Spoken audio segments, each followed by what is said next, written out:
Dr Blade Nzimande is about to brief the media on funding decisions for 2021's new prospective students. Let's take you live to that.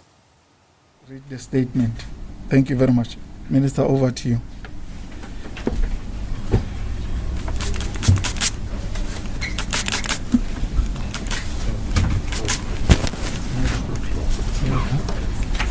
Is the copy here? Yeah. All right.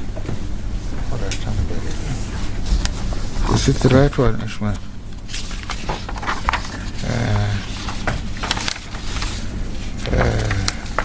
All right. Thank you very much, Ishmael, who is the program director. Let me greet the DG of the Department of Higher Education and Training, Mr. Gwebs Konde, the acting Deputy Director General in our Department of Higher Education and Training, responsible for university education, Ms. Thandi Lewin. I must apologize for our Deputy Minister, who is in Cape Town, and because there are challenges in joining from Cape Town, he is unable to formally join us today, as well as the CEO of NSFAS. Fellow prospective students, parents, management of our institutions, and South Africans at large, good day. Let me take this opportunity to congratulate the matric cohort of 2020 on their outstanding achievement of a 76.2% pass rate. These results illustrate the resilience of our South African youth and our schooling system in particular, despite the unprecedented challenges brought by COVID-19. I wish to convey comfort to all those matriculants who did not achieve their desired outcomes, to encourage them to take advantage of support initiatives, including the Second Chance Matric program offered by the Department of Basic Education. As many of you know, by now the National Student Financial Aid Scheme has not yet been able to confirm funding eligibility for first-time entering students wishing to study in our public universities and colleges in 2021. I am aware that this is causing great anxiety for prospective students and their families, given that the academic year is about to start and registration processes and induction programs are already underway in some of our institutions. This situation has also put considerable pressure on our institutions, which have been unable to finalize their admissions and registration processes. We called this press briefing today so that I can clarify all these matters today. NSFAS is facing a shortfall on its funding for 2021, which means that it has been unable to confirm funding for new university students. There are a few reasons why we are having this shortfall, which is largely, though not exclusively, as a result of the impact of COVID-19. We had, for instance, to continue to pay NSFAS students allowances even at the time when universities and colleges were closed, as part of assisting with students' access to multimodal teaching and learning facilities. This means we have had an extended academic year which was not allocated additional money. Secondly, we had budget cuts across government departments. Thirdly, because of the deteriorating economic situation, Many NSFAS applicants now, who in the past were not previously meeting the funding requirements, now do, due to the fact that they come now from families, though they were able to afford to pay in the past, but now because of retrenchments and collapse in a number of businesses, they can no longer afford.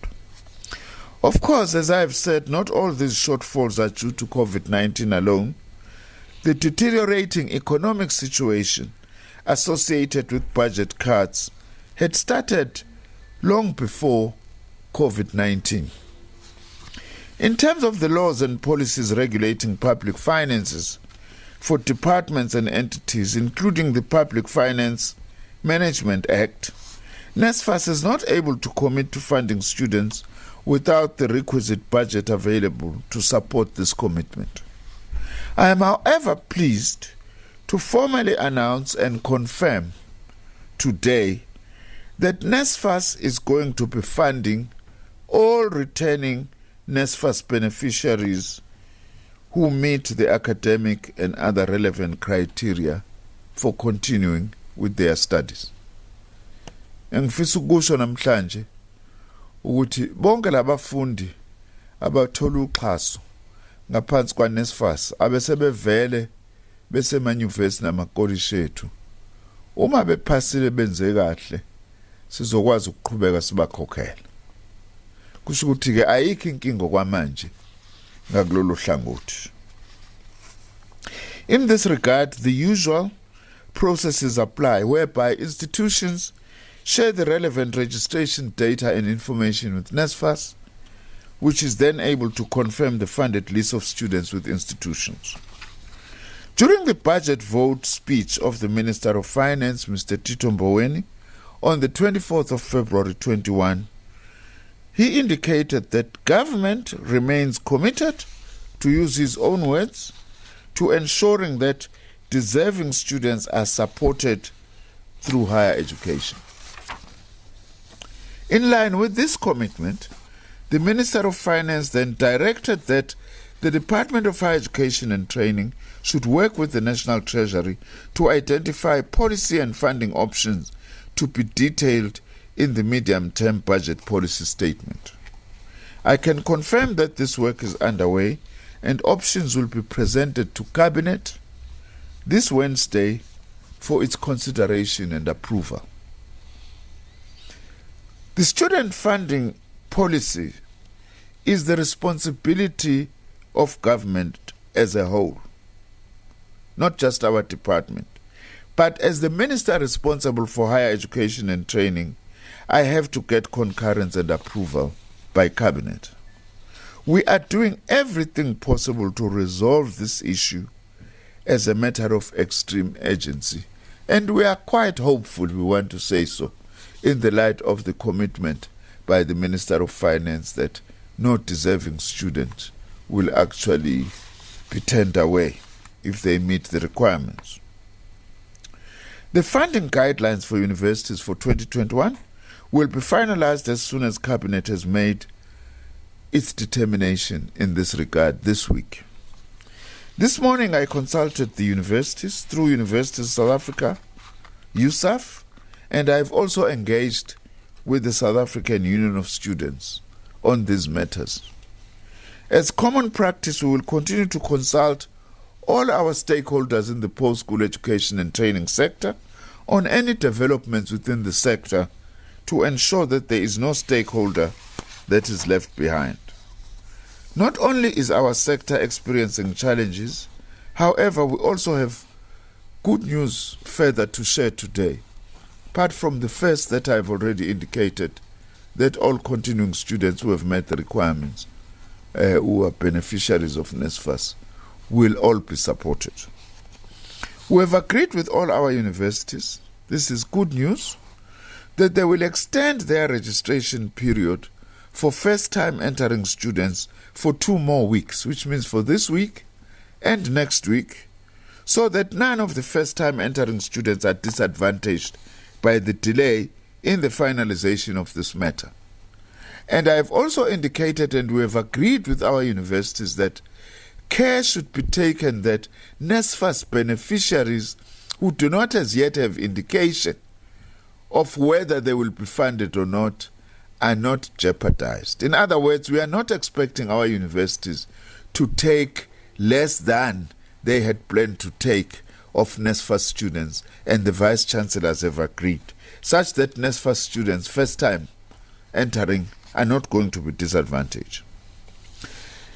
As the Ministry of Higher Education, Science and Innovation, we have been building comprehensive programs, systems, controls through the establishment of guidelines, protocols, capacity building at all levels, firmly grounded in the growing body of science and latest epidemiological data in responding to COVID-19. As seems to be the case, COVID-19 is here to stay for the foreseeable future. It doesn't seem to be seasonal at the moment.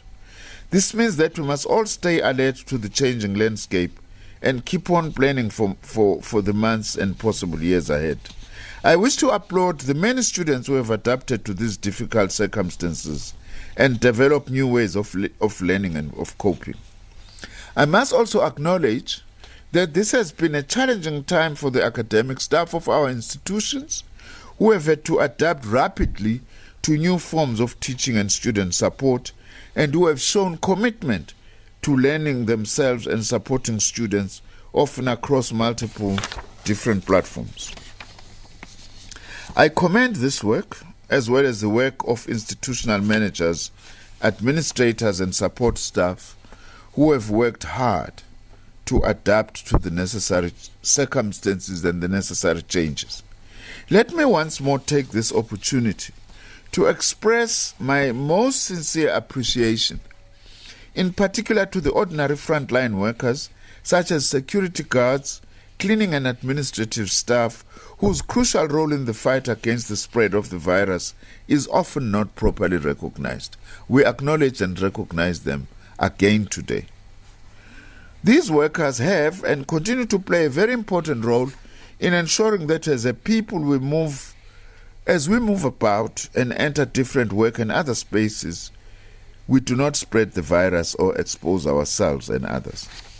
I also thank the staff and union leaders and student leaders who have contributed to planning and support at institutional level. Let us keep on keeping safe.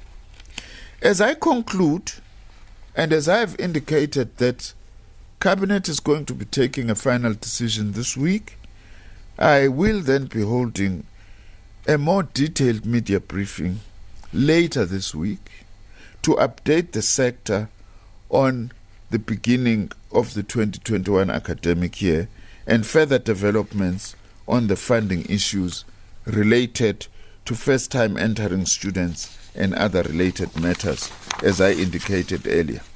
Thank you very much.